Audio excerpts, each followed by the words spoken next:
मंडप है और ये सिद्धाश्रम साधक परिवार जोधपुर की संस्था है, जहाँ जोधपुर में इसका मंत्र तंत्र यंत्र विज्ञान के नाम से मुख्य कार्यालय है। डॉक्टर नारायण देव श्रीवाली जी जो पूज्य गुरुदेव के नाम से जोधपुर में इस संस्था के संरक्षक हैं, ये प्रधान संरक्षक हैं और उन्हीं के पूरे दिशा निर्देशन में इस पत्रिका का कार्यभार चल रहा है। वहाँ पर पत्रिका कार्यालय का अपना ही प्रेस है और साथ ही वहाँ पर एक साधना भवन का निर्माण हुआ है। जिस साधना भवन में वहाँ पर साधनाएँ सिखाई जाती है। तो ये हमारा सिद्धाश्रम साधक परिवार जो है ये केवल एक ही स्थान विशेष से संबंध नहीं रखता।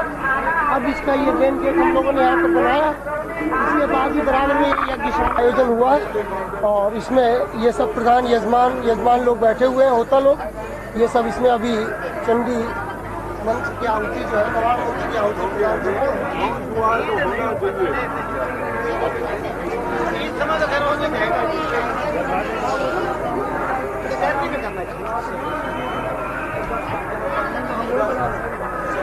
जानकारी है, इसीलिए देखिए ना शब्द ये करना लेके आना जानकारी करना। ये हमारे आचार्य यज्ञ के और गाँव के सबको दिखा देना कर रहे हैं।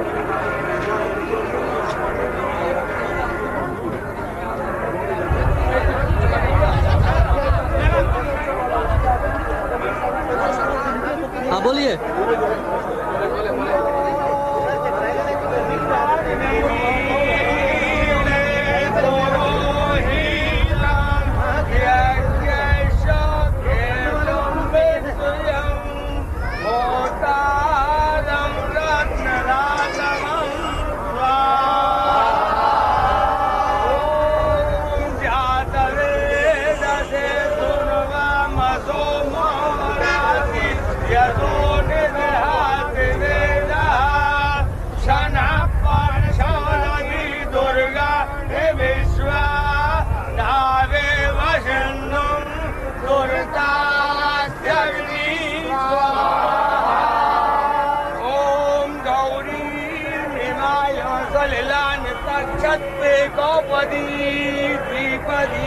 चतुष्पदी अष्टापदी नवपदी बभूलति सहस्राक्षरा पर्वेभ्यो मनस्वा ओम तत्वायामि ब्रह्मणा वन्दमाना सदा नास्ते यमानो अभिमि अहे नमानो वर्णे हवो द्युरुजसवाना आयुप्यमोषी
माता जी सामने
हरी हरी हरी रुक जाइए, बस वही बैठिए।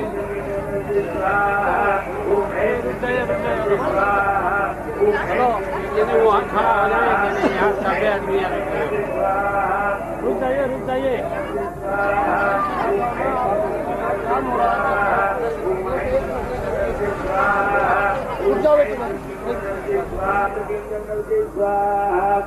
अभी आपको जो डेट पर आप शॉट ले रहे थे उस समय पूज्य गुरुदेव के विषय में मैंने आपको बताया था। डॉक्टर नारायण दत्त श्रीमाली, ये इनका गृहस्थ योगी का नाम है, जोधपुर में निवास करते हैं राजस्थान में। और इनका सन्यासी नाम जो है स्वामी निखिलेश्वरानंद परमहंस महाराज है, जो कि सिद्धाश्रम में इस नाम से जाने माने जाते हैं। और हिमालय में जो सन्यासी शिष्य हैं इनके, वो स्वामी निखिलेश्वरानंद परमहंस नाम से परिचित है। तो वही ये चित्र आप जो ले रहे हैं, ये उन्हीं का चित्र है।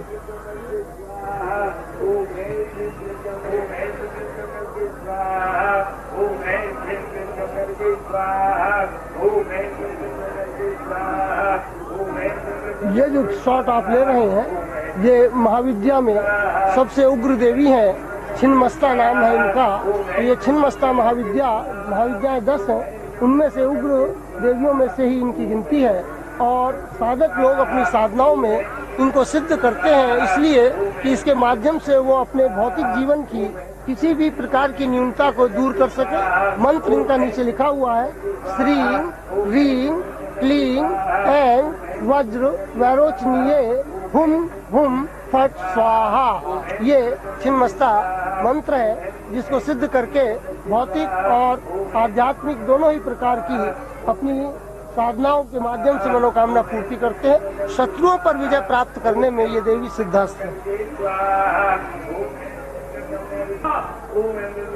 ये भुवनेश्वरी महाविद्या है। भुवनेश्वरी यंत्र और चित्र जो आप देख रहे हैं, ये साधक के लिए इस प्रकार की साधना जीवन में संपन्न करना बहुत ही महत्वपूर्ण रहा है। और भुवनेश्वरी साधना का जो बीज मंत्र है ह्रीम, इस बीज मंत्र को सिद्ध करने के बाद साधक भोग और मोक्ष दोनों की प्राप्ति अपने जीवन में कर लेता है। यही इस महाविद्या साधना में सबसे बड़ी विशेषता है, जो अन्य महाविद्याओं में हमको कम मिलती है। अन्य महाविद्याओं की साधना में ये जरूरी नहीं है कि वो मोक्ष का भी अधिकारी बन जाए, लेकिन इस साधना को, इस महाविद्या को, भुवनेश्वरी को सिद्ध करने पर साधक निश्चित रूप से जीवन में भोग तो पूर्ण रूप से उसमें तो पूर्णता प्राप्त करता ही है, लेकिन ये निश्चित है कि वो जीवन में मोक्ष अवश्य प्राप्त करेगा इस साधना को संपन्न करने और सिद्ध करने के बाद।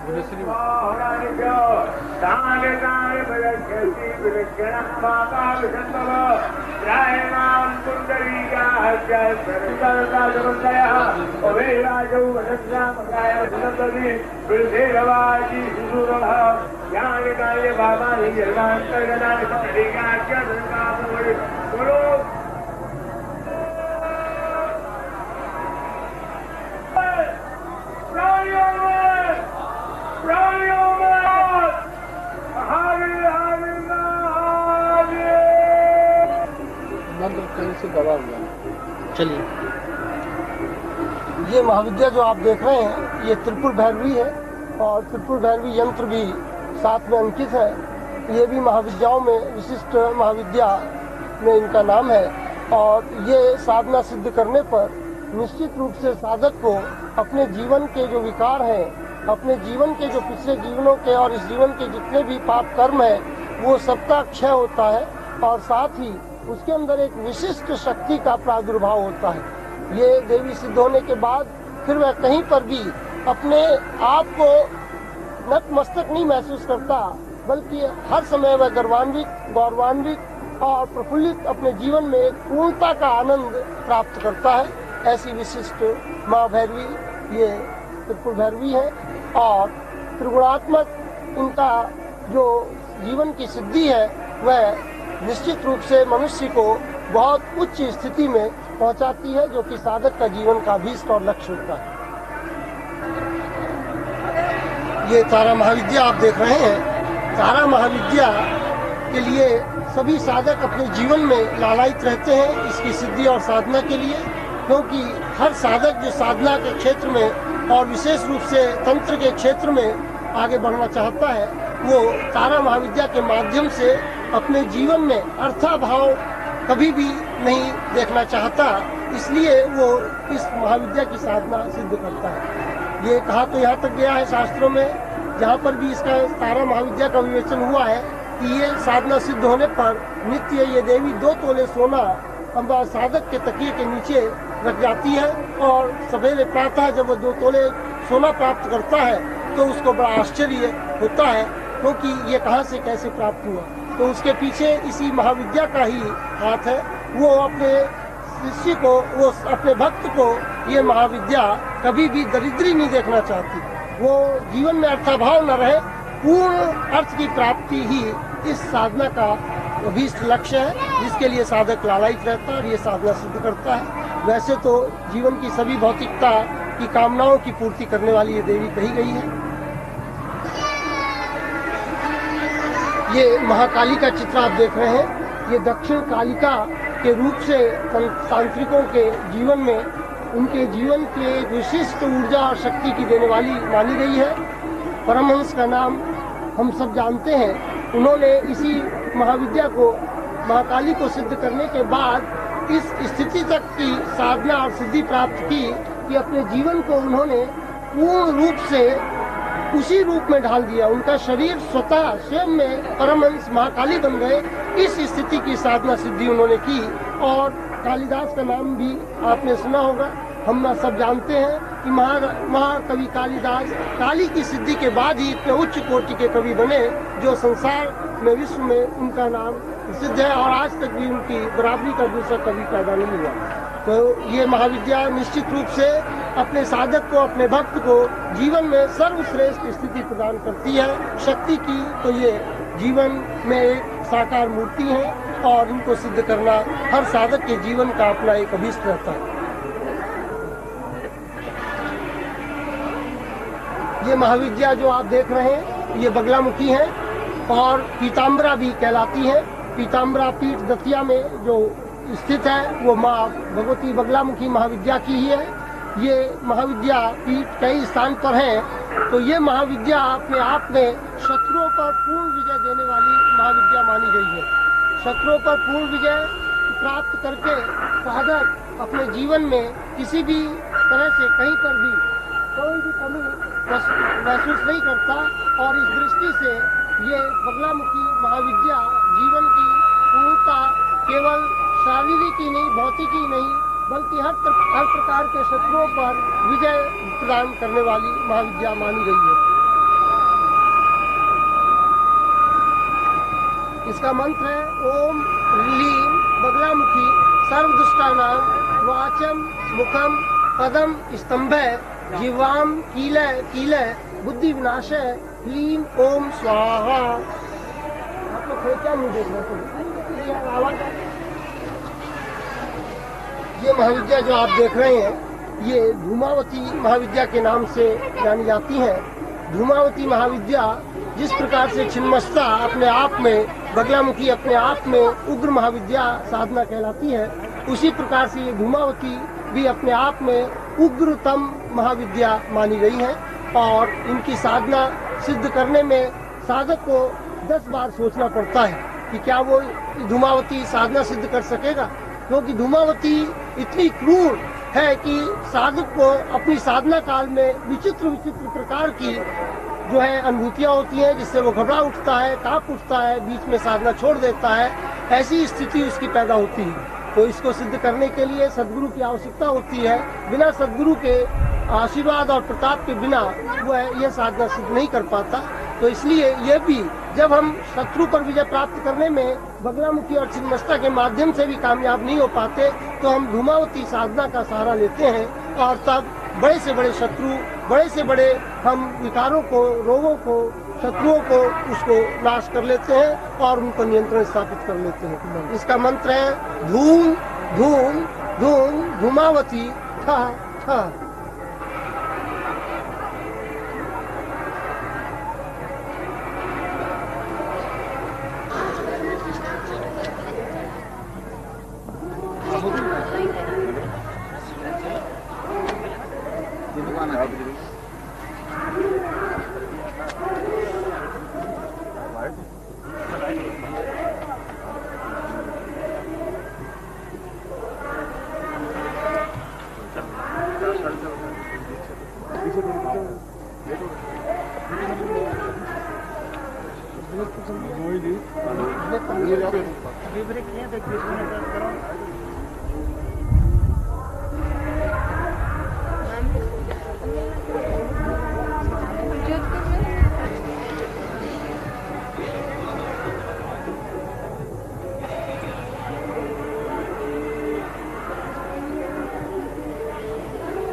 चलेंगे हम आगे यहाँ दौड़ते थे आधे घंटे में आना।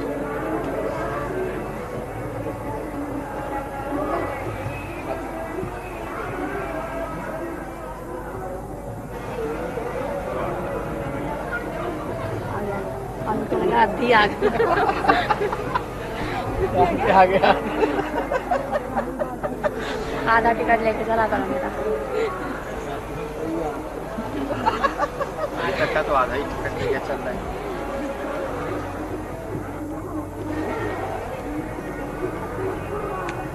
आओ भाभी, क्या नाम भाभी, क्या नाम, आओ।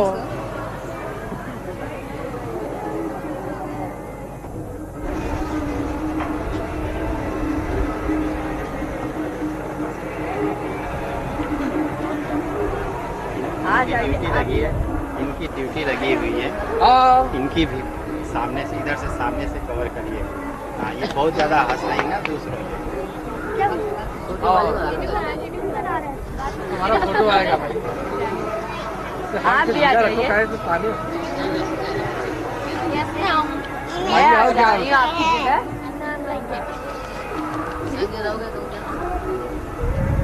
बस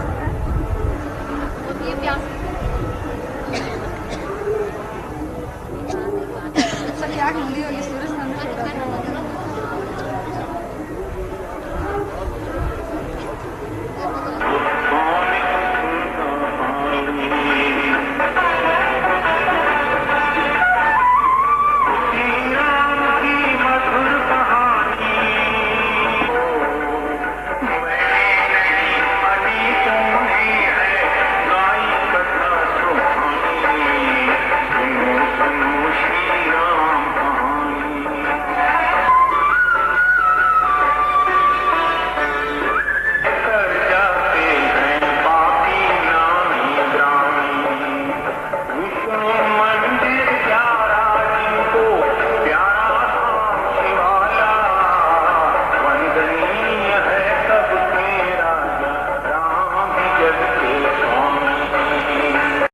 नमस्कार।